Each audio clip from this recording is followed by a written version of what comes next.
राज्यभर उन्हाचा तडाखा दिवसेंदिवस तीव्र होत असताना धुळे जिल्ह्यात उष्णतेने अक्षरशः कडेलोट गाठल्याचे चित्र सध्या पाहायला मिळत आहे. शहरासह जिल्ह्यात तापमानाने 45 अंशांचा टप्पा ओलांडला असून नागरिकांना उष्णतेचा प्रचंड त्रास सहन करावा लागत आहे. दुपारच्या वेळेत रस्ते ओस पडलेले दिसत असून उकाड्यामुळे जनजीवन विस्कळीत झाले आहे. राज्यातील अनेक शहरांमध्ये तापमानाचा पारा 40 अंशांच्या पुढे गेला असताना धुळे जिल्हा सर्वाधिक उष्णतेचा फटका बसलेल्या भागांपैकी एक ठरत आहे. उन्हाच्या तीव्रतेमुळे लहान मुले, ज्येष्ठ नागरिक आणि कामगार वर्ग अधिक त्रस्त झाला आहे. गरम वाऱ्यांच्या झळा आणि वाढलेली आर्द्रता यामुळे परिस्थिती अधिकच बिकट होत आहे.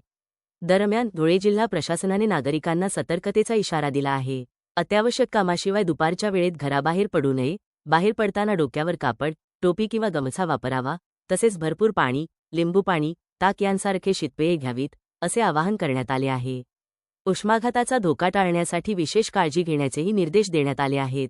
हवामान विभागाने पुढील काही दिवसांत तापमानात आणखी वाढ होण्याची शक्यता वर्तवली असून नागरिकांनी सतर्क राहून आरोग्याची काळजी घ्यावी, असे आवाहन करण्यात आले आहे.